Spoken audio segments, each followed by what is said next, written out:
Hello guys, চলে এলাম খেলার খবর চ্যানেলে আবারও বিগ আপডেট নিয়ে। তো এই গুরুত্বপূর্ণ আপডেটটা পুরোপুরি দেখতে হলে একটু ভিডিও স্কিপ করলে চলবে না। ভিডিও যদি স্কিপ করো, ভিডিওর মধ্যে গুরুত্বপূর্ণ আপডেটগুলো কিন্তু তোমরা মিস করবে। এবং যারা চ্যানেলে নতুন আছে অবশ্যই চ্যানেলটা সাবস্ক্রাইব করে পাশে থাকো এবং বেল আইকন ঘন্টাটা ঢং করে বাজিয়ে দাও। তো চলো ভিডিওর দিকে ফার্স্ট আসা যাক। তো প্রথমে হুগো বুমোসকে নিয়ে কথা বলবো। তো হুগো বুমোসকে নিয়ে তোমরা নিশ্চয়ই জানো যে একটা কথা উঠেছে যে সে নাকি ফিরছে। তো অবশ্যই হুগো বুমোস কিন্তু মোহনবাগান শিবিরে ফিরছে। দেখো কারণটা দেখো, হুগো বুমোস কিন্তু আনরেজিস্টার ছিল, প্রথম থেকেই বলেছি তাকে রেজিস্টার করিয়েও নিতে পারে। এবং হাবাস যেটা জানাচ্ছে যে তাকে কিন্তু ফেরাতে পারে হুগো বুমোসকে। তো হাবাসের চমক যদি কিছু থাকে সেটা হচ্ছে হুগো বুমোসকে দলে ফেরানো। মোহনবাগানের শিবিরের জন্য যদি কোনো বড়সড় চমক দিতে পারে কিন্তু হুগো বুমোসকে দলে ফেরানোই হচ্ছে, সেটা হচ্ছে বড় চমক। তো সেটা করবে অবশ্যই। কিছু না হলেও একটু ছোটখাটো আপডেটের মধ্যে বেরিয়ে এসছে এই কথাটা যে হুগো বুমোসকে কিন্তু অবশ্যই মোহনবাগান শিবিরে জয়েন করাবে অ্যান্টোনিও লোপেস হাবাস। তো সেক্ষেত্রে তাই জন্য আনরেজিস্টার করে রেখেছে। এটাই হচ্ছে হাবাসের গোপন রহস্য। কারণ ব্যাপারটা হচ্ছে তাকে যদি রিলিজ করে দিত সে কিন্তু অন্য টিমে চলে যেত, সেই জন্য তাকে কিন্তু আনরেজিস্টার করে রেখেছে। সেক্ষেত্রে হুগো বুমোস নিজেও জানে সে কিন্তু আবার মোহনবাগান টিমের শিবিরে ফিরবে। তো এই সিজনেই ফিরবে কি অন্য পরের সিজনে ফিরবে সেটা কিন্তু এখনও পুরোপুরি আপডেটটা জানা যায়নি, বা কবে আসছে সেটা কিছু জানা যায়নি। যদি জানা যায় অবশ্যই ফার্স্ট তোমাদের আপডেটটা দেবো।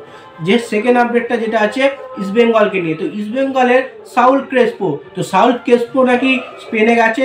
তো তার নাকি শরীর খুবই সুস্থ আছে, এখনও চোটফোট খুব সেরে গেছে, সে খুব শীঘ্রই দলের মধ্যে ফিরছে। তো ইস্টবেঙ্গলের জন্য একটা খুশির খবর, এরকম একটা মিডফিল্ডার আবার ইস্টবেঙ্গল দলে ফিরতে চলেছে। কারণ সেটা খুব জানা যাচ্ছে আর একটা ম্যাচ হয়তো লস করবে, তার পরের ম্যাচটাই কিন্তু ইস্টবেঙ্গলের হয়ে অনুশীলনে নেমে পড়বে সাউল ক্রেসপো।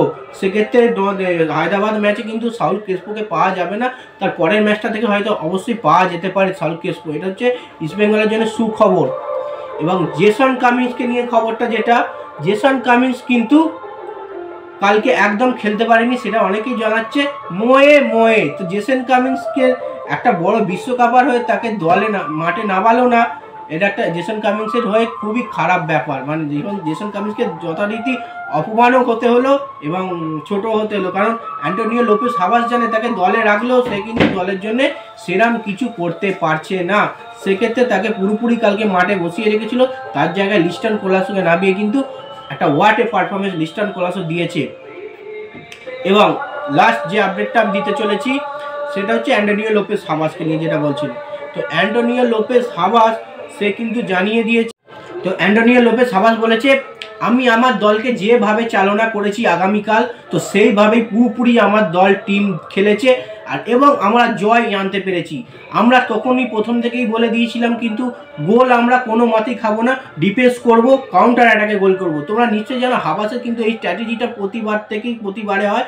এটিকে যখন ছিল সেই এটিকে টিমেতেও ছিল। হাবাস একটু কাউন্টার অ্যাটাকে নির্ভর করে, কারণ হাবাস সেরকমই করেছিল আমরা ভালো ডিফেন্স করব, গোয়ার মাঠে গিয়ে যাতে না হেরে আসি, অবশেষে ড্র অন্তত করতে পারি। সেক্ষেত্রে পুরনো চাল ভাতে বাড়ে যেটা বলে না, সেই পুরনো চাল ভাতে বেড়েছে। এবং কাউন্টার অ্যাটাকে প্রায় সেকেন্ড চান্সে ডিবিটি পেট্রাসের গোলে কিন্তু মোহনবাগান কালকে জয়লাভটাও তুলে নিল এবং 3 পয়েন্ট নিয়ে ঘর ছাড়লো। হাবাসের কিন্তু এটা হচ্ছে মগজাস্তের লড়াই, হাবাসের মতো কোচ ছাড়া এইটা করার সম্ভব নয়। তো মোহনবাগানের হয়ে খুবই কোচিং করিয়েছে, কারণ কোচিং করাতে গেলে নিশ্চয়ই তোমরা জানো খুব কম গোল খেয়েছে। যে সমস্ত টিমের কোচিং করিয়েছে কিন্তু খুব কম গোল খেয়েছে সেই সমস্ত টিম, সবথেকে বেশি এটিকে নামেই কোচিং করিয়েছে। তো যাই হোক, এই ভিডিওটা যেইটুকুই। ভালো লাগলে লাইক কমেন্ট শেয়ার সাবস্ক্রাইব করে পাশে থাকো। বাই, আবার নেক্সট ভিডিও দেখা হচ্ছে। 2000 সাবস্ক্রাইবের কাছাকাছি চলে এসেছি, খুব তাড়াতাড়ি করে দাও। আর তাড়াতাড়ি সাবস্ক্রাইব করলে এই খেলার খবর চ্যানেল কিন্তু আরও ভালো আপডেট তোমাদের কাছে চলে যাবে।